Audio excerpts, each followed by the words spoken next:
Physics. आज जो अपन topic पढ़ेंगे उसका नाम है घूर्णी निर्देश तंत्र में रूपांतरण। ठीक है बेटा, यदि आपने प्रीवियस वीडियो नहीं देखा है तो बेटा प्लीज़ एक बार आप प्रीवियस वीडियो देखिए, क्योंकि प्रीवियस वीडियो के बेस पे ही ये क्या रहेगा, टॉपिक रहेगा, क्योंकि ये दोनों टर्म है ना वो प्रीवियस वीडियो से ही आपको क्या होगी, क्लियर होगी। प्रीवियस वीडियो में मैंने अच्छे से समझाया है कि ये दो इक्वेशन है वो कैसे डेराइव्ड होती है। ठीक है बेटा, आज जो अपन टॉपिक पढ़ रहे हैं उसका नाम है घूर्णन गति करते हुए निर्देश तंत्र में रूपांतरण। तो ये टॉपिक पढ़ने से पहले बेटा केवल और केवल अपन पढ़ेंगे घूर्णन गति। ठीक है बेटा, देखिए दो प्रकार के मोशन होते हैं हमारे पास। एक तो होता है लीनियर मोशन जिसको अपन रेखीय गति बोलते हैं। ठीक है, एक होता है हमारे पास रोटेशनल मोशन, ठीक है, जिसको अपन बोलते हैं घूर्णन गति।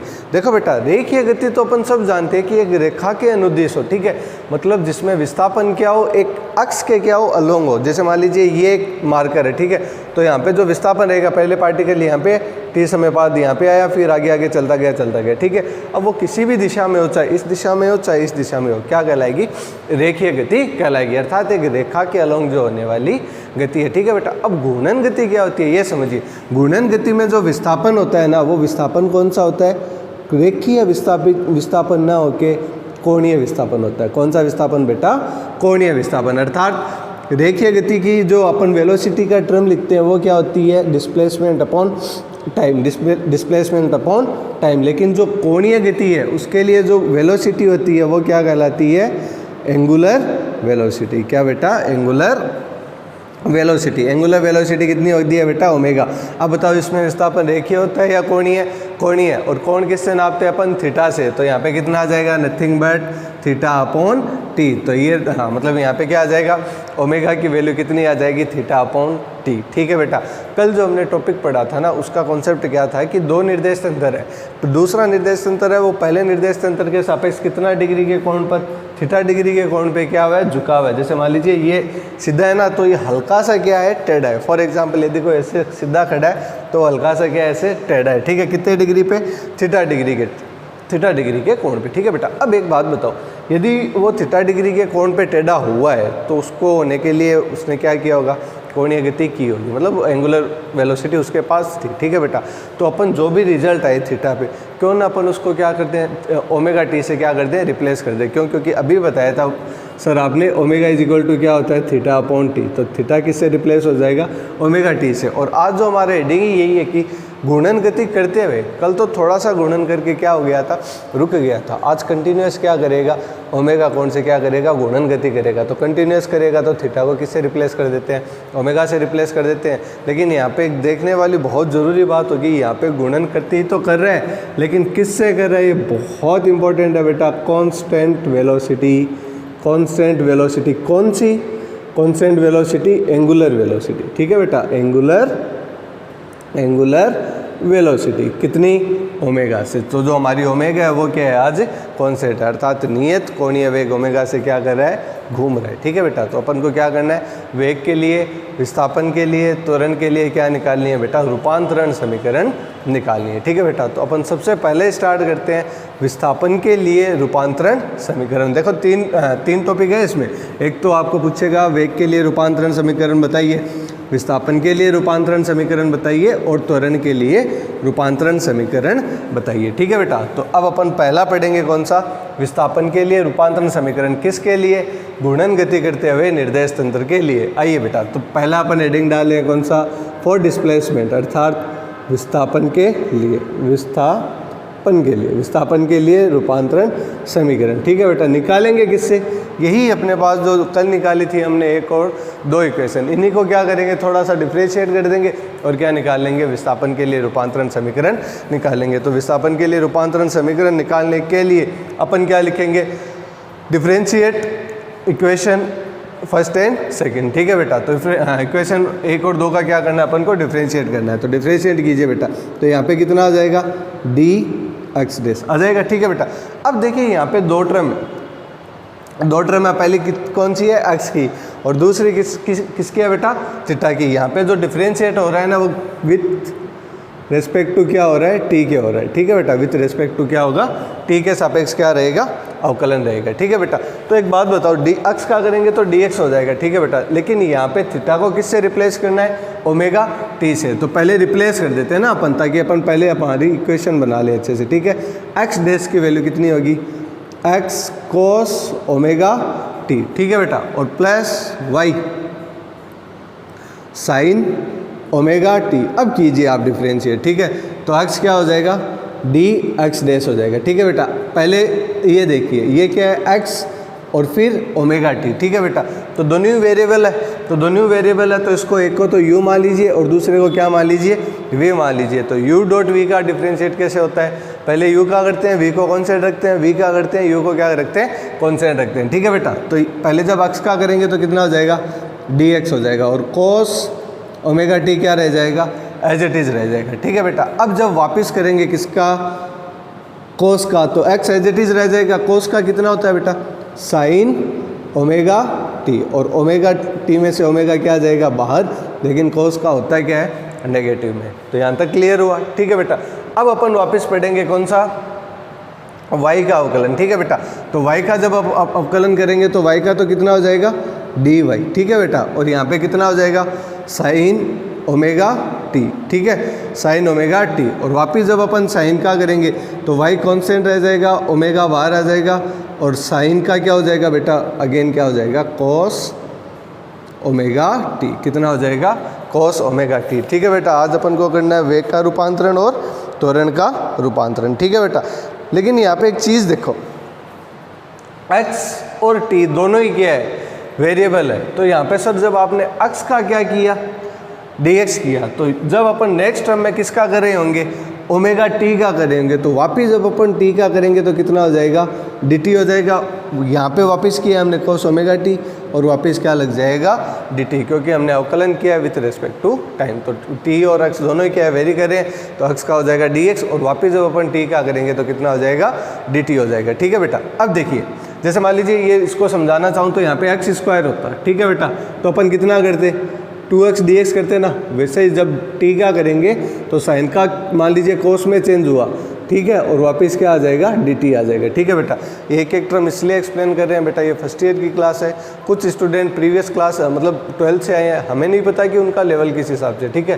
तो एक क्लास में हर प्रकार के स्टूडेंट रहते हैं, इसलिए एक एक टर्म को एक्सप्लेन करके चल रहा हूँ, ताकि डाउट नहीं है। फिर भी कोई डाउट रह जाता है, मान लीजिए रह भी गया, तो भी हमारा जो ग्रुप बना हुआ है उसमें आप मैसेज करके पूछ सकते हो, ठीक है बेटा। यहाँ तक क्लियर हुआ। अब किसकी बारी आ गई, इक्वेशन 2 की। तो इक्वेशन 2 को जब अपन डिफ्रेंशिएट करेंगे, आंशिक अवकलन करेंगे, तो ये कितना हो जाएगा, डी वाई डैश, ठीक है। डी वाई डैश में y का करेंगे तो कितना होगा, डी वाई हो जाएगा। वापिस कोस का नहीं होगा क्योंकि आपने कर दिया, और कोस का थीटा की जगह किससे रिप्लेस करना है, ओमेगा टी से कर दिया सर, ठीक है। वापिस देखो, जब अपन कोस ओमेगा टी का करेंगे तो y क्या आ जाएगा, एज इट इज आएगा, ठीक है। कोस ओमेगा टी का ओमेगा बाहर आ जाएगा, और कोस का क्या होता है, साइन ओमेगा टी, और टी का क्या हो जाएगा, वापस dt हो जाएगा। दूसरी बात, कोस का होता है कितना है, माइनस, कोस का होता है कितना है, माइनस। तो यहाँ पे ये टर्म फिनिश हुई। उसके बाद किसकी बारी आ गई, अगले वाली की। तो माइनस पहले से है, तो यहाँ पे x का करोगे तो बेटा dx, और साइन ओमेगा टी क्या रह जाएगा, एज इट इज़ रह जाएगा। वापस अगेन माइनस आ गया है सर, इसमें हम कुछ नहीं कर सकते, लगाना ही पड़ेगा, ठीक है।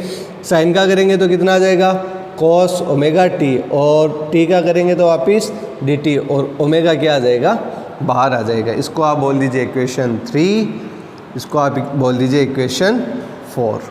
क्या बोल दीजिए, इक्वेशन 3 और 4। यहाँ तक देख लीजिए बेटा, इक्वेशन 3 और 4 तक कोई डाउट हो तो देख लीजिए, ठीक है। आप लेना चाहो तो इसका क्या ले सकते हो, स्क्रीनशॉट भी ले सकते हो, ताकि आप वापस पढ़ो तो दिक्कत ना हो, ठीक है बेटा। अब देखिए आगे, हाँ जी, कुछ ना कुछ कॉमन आ रहा है इन दोनों में। इक्वेशन 3 और 4 में से कॉमन लेने पर क्या लिखेंगे अपन, इक्वेशन 3 और 4 में से कॉमन लेने पर, ये लिखना नहीं है, जस्ट समझाने के लिए, ठीक है। तो देखो बेटा, डी एक्स डैश, देखो कॉमन क्या आ रहा है, इसमें ओमेगा है, ठीक है सर, इसमें ओमेगा है, ठीक है।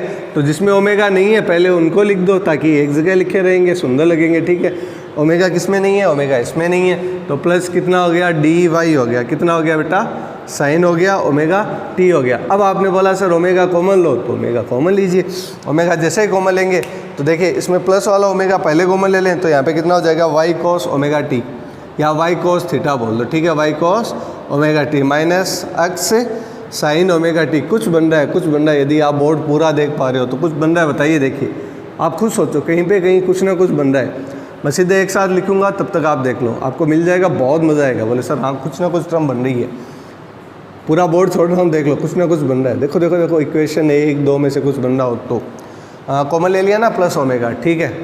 देखो बेटा, x cos y cos theta minus x sine theta minus x sine theta, कुछ बन रहा है, क्या बन रहा है, वाई डैश। क्या बन गया बेटा, वाई डैश। तो ये आया प्रॉपर आपके का क्या, विस्थापन का समीकरण। किसके लिए बेटा, एक्स के लिए। विस्थापन समीकरण आया किसके लिए, एक्स के लिए। देखिए, तो इसको बोल दीजिए आप, इक्वेशन 3 4 तक होगी ना, या इसको 3 डैश बोल दीजिए ना, क्योंकि 3 को क्या किया हमने, चेंज किया। तो ये क्या हुआ, एक्स डैश के लिए विस्थापन समीकरण। अब अपन निकालेंगे किसके लिए, वाई डैश के लिए। देखो वाई डैश में भी कुछ ना कुछ कॉमन आएगा, जो नहीं आएगा पहले उसको लिखो, d y cos omega t, ठीक है बेटा। जो नहीं आएगा पहले उसको लिखो, ओमेगा इसमें है, ओमेगा इसमें है, मतलब इसमें ओमेगा नहीं है, minus d x sine omega t. अब देखो सर, माइनस ओमेगा कॉमन आ रहा है, तो इससे बड़ी बात क्या होगी, माइनस आ रहा है तो माइनस ले लीजिए।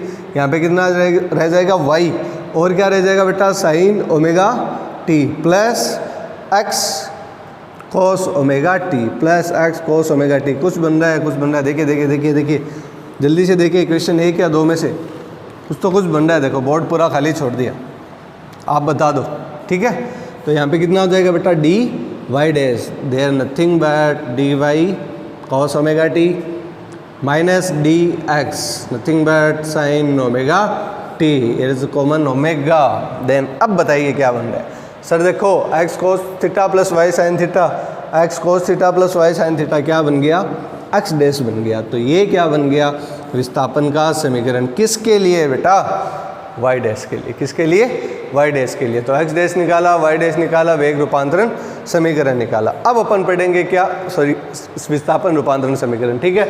ये किसके लिए था, विस्थापन के लिए। अब अपन पढ़ेंगे वेग का रूपांतरण समीकरण, बट किसके लिए, घूर्णन गति करते हुए निर्देश तंत्र के लिए। तो देखो बेटा, घूर्णन गति करते हुए निर्देश तंत्र के लिए वेग रूपांतरण समीकरण। आओ, क्लियर हो रहा है ना बेटा, थोड़ा सा। चलिए आइए, इसको अपन बोल देते हैं 2 बोल दीजिए ऐसे ना, ऐसे कोई कितने अच्छे से लिखता है ना, ऐसे 2। तो अपन यहाँ पे लिखेंगे वेलोसिटी ट्रांसफॉर्मेशन इक्वेशन, वेग रूपांतरण समीकरण। किसके लिए, गुणन गति करते हुए निर्देश तंत्र के लिए। देखो बेटा, अपन सीधे निकाल सकते, एक मतलब कोई अवकलन वगैरह कुछ नहीं करना। एक बात बताओ, d y by d t क्या होता है, वेलोसिटी होता है। तो डी वाई डैश तो आ रहा है ना, क्यों ना अपन डी टी से क्या कर दे, सेपरेट कर दे, अर्थात भाग लगा दे। तो अपन यहाँ पे लिख सकते हैं equation 3 dash and equation 4 dash को डी टी से क्या करने पर, डिवाइड करने पर, डी टी से क्या, डिवाइड करने पर। तो स्टार्ट कर दीजिए डिवाइडेशन। यहाँ पे हो जाएगा डी वाई डैश अपॉन बेटा कितना हो जाएगा, डी टी, ठीक है बेटा। और ये कितना हो जाएगा, d y by d t, d y by d t, ठीक है बेटा। और cos omega t, cos omega t minus d x. देखो डी एक्स के नीचे डी टी लिख दो, साइन को एज इट इज लिख दो, साइन ओमेगा टी और D x upon D T ऐसे लिख दो। दिखने में क्या लगेगा, सुंदर, और एक नई इक्वेशन भी बन जाएगी, मतलब नई टर्म बन जाएगी, माइनस ओमेगा। ओमेगा कौन सी सर, आप ये लेके चले थे ना। चलिए, आपने पहले डिवाइड डैश ले ली, तो डिवाइड डैश लेते तो पूरी तो लेते ना सर, है कि नहीं। यहाँ तक कुछ हो सकता है, हाँ सर हो सकता है यहाँ तक। सीधे यहाँ पे लिख दीजिए minus omega D x dash upon कितना हो जाएगा, D t, D x dash upon D T. देखो बेटा, हमने साइन ओमेगा टी का क्या किया था, अवकलन किया था, ठीक है। यहाँ पर d y d x sine omega t, ठीक है। डी टी भी तो आया था ना टर्म में, डी टी आया था टर्म में, और हमने बोला भी था कि देखो डी टी का भी वापस होगा, है ना। तो देखिए डी एक्स डैश के लिए हमने यहाँ पे तो डी एक्स का अवकलन है कोस साइन ओमेगा टी, ठीक है बेटा। पर ये भी डी वाई के लिए कहीं पर 1-2 डी टी की भी टर्म बचेगी, वो हमने शायद लिखी नहीं पहले, है ना। देखो बेटा, मैनेज कीजिए फिर। यहाँ पर dx डैश आ गया, dx डैश को सर आपने क्या लिख दिया, मैनेज करके लिख दिया, साइन ओमेगा टी कर दिया, अक्स कर दिया। लेकिन इन दोनों में बाहर क्या रहेगा, dt रहेगा। बस ये लो इतनी सी टर्म, इन दोनों में बाहर क्या रहेगा, dt। ये लो सर, क्योंकि दोनों में dt आएगा, दोनों का dt क्या चला जाएगा, बाहर चला जाएगा, और dt से dt जब अपन सेपरेट करेंगे तो क्या हो जाएगा, कैंसिल आउट हो जाएगा। ठीक है बेटा, तो यहाँ पे dt है और यहाँ पे भी क्या है, dt है, तो यहाँ पे मल्टीप्लाई करेंगे किससे, x डैश है ना, omega x dash, omega x dash. ठीक है बेटा, तो ये dt और सेपरेट हो जाएगा किससे, dt से। अब देखो कुछ बन रहा है तो बना देते हैं। देखिए dy dash upon dt, dy dash upon dt। देखो ये बीच वाला मिटा रहे हैं, ये मिटा देते हैं ना, चलिए यहीं पे लिख देते हैं ना, dy डैश अपॉन dt क्या हो जाएगा, uy डैश। ठीक है बेटा, dy बाई dt कितना हो जाएगा, uy हो जाएगा, और आगे क्या आ जाएगा, cos ओमेगा t आ जाएगा, माइनस साइन ओमेगा t। ठीक है बेटा, और dx अपॉन dt क्या हो जाएगा, ux, कितना, ux, और आगे कितना हो जाएगा, माइनस ओमेगा, और कितना आ जाएगा, x डैश। ये लीजिए आपके पास सीधा ही आ गया वेग रूपांतरण समीकरण। किसके लिए, y के लिए, किसके लिए, y के लिए। तो हमने 3 और 4 दे दिए, और अब दे देते हैं इसको अपन 5। तो 5 नंबर इक्वेशन क्या है, वेग का रूपांतरण समीकरण। किसमें, गुणन गति करते हुए निर्देश तंत्र में। किसके सापेक्ष, y के सापेक्ष। अब देखो बेटा, पहले अपन ने y का निकाल लिया, तो अब अपन x का निकाल लेते हैं। तो x की जो इक्वेशन लिखी हुई है ना, वहाँ से सीधे ही क्या कर देते हैं, dt का क्या लगा देते हैं अपन, भाग लगा देते हैं। देखो बेटा, ये रही 3 डैश है ना, तो 3 डैश में, इक्वेशन 3 डैश में dt का भाग लगाने पे, तो यहाँ पे वैल्यू कितनी आएगी, dx डैश अपॉन dt। ठीक है बेटा, तो देखो dx अपॉन dt आ जाएगा, dx अपॉन dt आ जाएगा, और cos ओमेगा t है, एज इट इज रह जाएगा। ठीक है, प्लस देखो बेटा dy बाई dt, और क्या आ जाएगा, साइन ओमेगा t आ जाएगा, साइन ओमेगा t आ जाएगा। देखो यहाँ पे मल्टीप्लाई किससे है, dt से है, तो dt से dt कैंसिल आउट हो जाएगा। ठीक है, और प्लस में बच जाएगा कितना, ओमेगा y डैश बच जाएगा। ठीक है बेटा, तो आप वापस लिख सकते हो इसको ux डैश, ux हो गया, और cos क्या आ गया बेटा, ओमेगा t आ गया, प्लस uy आ गया। ठीक है, और क्या आ गया बेटा, साइन ओमेगा t आ गया, और कितना आ गया, ओमेगा y डैश आ गया। इसको आप बोल सकते हो इक्वेशन 6। तो इक्वेशन 6 क्या है, x का वेग रूपांतरण समीकरण। किसमें, गुणन गति करते हुए निर्देश तंत्र में। बेटा आपको यहाँ पे जो टर्म स्किप की थी ना, उसमें था क्या, देखो वापस अपन cos का करते तो dt लिखते ना, साइन का करते dt लिखते ना, दोनों में dt आता। तो जब अपन ओमेगा कॉमन ले रहे थे ना, तो अपन को साथ में ही क्या ले लेना चाहिए, dt भी क्या लेना चाहिए, कॉमन लेना चाहिए, ताकि आपको क्या वहाँ पे मिस्टेक नहीं होती। हमें ओमेगा कॉमन लेने की जल्दी थी, तो हमने केवल ओमेगा पे ही ध्यान दे पाई अपन। ठीक है बेटा, अब देखिए, तो यहाँ पे dt रहेगा, तो dt से dt कैंसिल हो जाएगा, और यही प्रॉब्लम किस में चलती, y में चलती, कि आप जब ओमेगा कॉमन ले रहे थे उसी टाइम आप क्या ले लेते, dt कॉमन ले लेते, तो लास्ट में ओवरऑल क्या हो जाता, कैंसिल आउट हो जाता। ठीक है बेटा, तो ये था आपका किसका, विस्थापन का रूपांतरण और वेग का रूपांतरण। किसके लिए, गुणन गति करते हुए निर्देश तंत्र के लिए। अब इसमें बेटा एक चीज़ रहेगी, किसका, त्वरण का रूपांतरण समीकरण। ठीक है बेटा, वो अपन देखेंगे नेक्स्ट क्लास में। आई होप ये आपको वीडियो पसंद आया होगा। ठीक है, यदि इस टॉपिक से रिलेटिव अगेन बोल रहा हूँ बेटा, कोई भी क्यूरीज हो, कोई भी क्वेश्चन हो, जो SMDT फिजिक्स का ग्रुप बनाया बेटा फर्स्ट ईयर का, उसमें आप कभी भी पूछ सकते हो, किसी भी प्रकार की हेल्प, या टर्म कैसे चेंज हुई सर उस टाइम समझ में नहीं आया, वापस बताओ। ठीक है बेटा, तो आप एक पेज पे लिख के डाउट पूछ सकते हो। ठीक है, आई होप ये आपको वीडियो पसंद आया होगा। नेक्स्ट वीडियो में मिलते हैं अपन किसके साथ, त्वरण के साथ। किसके लिए, वापस इसी के लिए, गुणन गति करते हुए निर्देश तंत्र के लिए त्वरण रूपांतरण समीकरण। ठीक है बेटा, thanks for this video watching. Okay बेटा।